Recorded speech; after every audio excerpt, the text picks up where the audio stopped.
যাদেরকে কেমনে দমাবেন, যেখানে মাত্র 12 ঘন্টায় আপনার টিএসসিতে 30 লাখ টাকার মতো ডোনেশন উঠছে ভাই, এটা কি বিশ্বাস করেন? আর যেখানে সনাতন ধর্মের মানুষ আসুন্নার মতো ফাউন্ডেশনে কোটি কোটি টাকা কিন্তু ডোনেট করে দিয়ে যাচ্ছে, যেখানে একজন রিক্সাওয়ালা তার সারা দিনের মানে যেই টাকা সে ইনকাম করে সারা দিনের টাকা কিন্তু ইনকামের টাকা কিন্তু সে ডোনেট করে দিয়ে যাচ্ছে। তো ফেনী ডেথ আমরা ইন্টারনেটে সবাই দেখছি যে ফেনী ডেথ। আরও একটু বলি যে যারা এই পর্যন্ত বেঁচে আছে, যারা এখনো উদ্ধার হয়নি, তাদেরকে মানে কিভাবে উদ্ধার করা যায়, অলরেডি কিন্তু রেস্কিউ কর্মী যারা আছে সবাই কিন্তু কম বেশি সহযোগিতা করতেছে। এইখানে এসে আমি এত অবাক হয়েছি, মা বোনদের হাতে টাকা নেই, জমানো টাকা নেই, তারা কি করতেছে জানে, লিটারালি গলা থেকে চেইন বের করে বলতেছে এটা ছাড়া আমার আর দেওয়ার কিচ্ছু নাই। সবাই যেহেতু এগিয়ে আসছে, আপনারাও আগান, যারা এখনো আগান নাই তাদেরকে বলবো ভাই বিকাশে অ্যাটলিস্ট সবার হইলেও কিন্তু কম বেশি 50 টাকা আছে, চেষ্টা করেন। আসুনা ফাউন্ডেশন হোক বা নিজে এসে সশরীরে 50 টাকা করে হলেও, ইভেন দেখেন ভারত এই পর্যন্ত যতগুলো বাঁধ খুলছে, আমরা রিসেন্টলি শুনতেছি যে সবচেয়ে বড় যে বাঁধ ফারাক্কা বাঁধ এইটাও নাকি খুলে দিবে। একটাবার বুঝেন যে এই সময়ে এমন একটা অবস্থা, অলরেডি কিন্তু এই যে তুরাগ নদী থেকে কিন্তু পানি আস্তে আস্তে আস্তে আস্তে কিন্তু আসা শুরু করছে। সামনের পরিস্থিতি আরো ভয়ঙ্কর। ধরে নেন এই যে দেশ স্বাধীন হয়েছে দ্বিতীয়বার, এই দেশ স্বাধীন হওয়ার আরো 1 বছর পর্যন্ত কিন্তু আমাদের একটা জিনিসই ব্রেনে রাখতে হবে, একজন আরেকজনকে কিভাবে সহযোগিতা করব।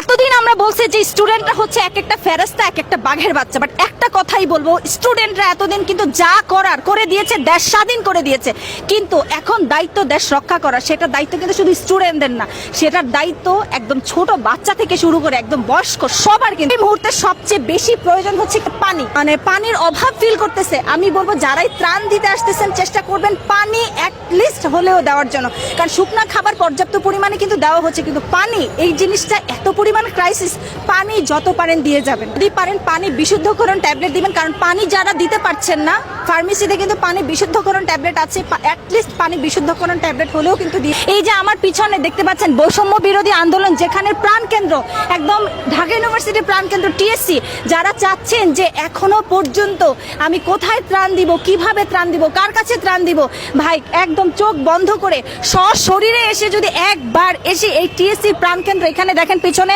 টাকা দিচ্ছে, শুকনো খাবার দিচ্ছে, পানি বিশুদ্ধকরণ ট্যাবলেট, যে যা পারছে সবকিছু কিন্তু তারা একটু একটু করে দিয়ে হচ্ছে বন্যার্তদের হচ্ছে সহযোগিতা করতেছে। এখনো দেখা গিয়েছে যে কিছু সিম বন্যাগ্রস্ত এলাকাগুলোতে কিন্তু নেট মিনিট একদম ফ্রি করে দিয়েছে, এবং সেই সাথে আপনার কিন্তু কর্তৃপক্ষ টাওয়ার, যেখানে আসলে মোবাইল চার্জের কোনো ব্যবস্থা নেই, সেখানে কর্তৃপক্ষ টাওয়ারের কিন্তু আসলে মোবাইল চার্জের ব্যবস্থা করে দিচ্ছে, এবং কিছু কিছু এজেন্সি থেকে কি করতেছে, হেলিকপ্টার পাঠিয়ে দিয়ে কিন্তু দুর্গতদের আসলে উদ্ধার করার জন্য চেষ্টা করতেছে, এবং মা বোনেরা মানে যে যা পারছে সহযোগিতা করছে। এবং আমি আর একটা কথা বলবো যে আসলে সবচেয়ে বড় কথা হচ্ছে কি জানেন, আমাদের বাংলাদেশে যে যেই ধর্মেরই আছেন না কেন, সেই ধর্মের থেকেই কিন্তু আসুনা ফাউন্ডেশনে কিন্তু প্রায় 10 কোটিরও বেশি টাকা কিন্তু আসলে ডোনেশন অলরেডি করে ফেলেছে। তো একটা কথাই বলবো যে যে যেখান থেকে পারেন অ্যাটলিস্ট সহযোগিতা করবেন। আর সবচেয়ে বড় কথা হচ্ছে এই মুহূর্তে আসলে মনে হয় ইঞ্জিন চালিত স্পিডবোটগুলো আসলে বেশি দরকার।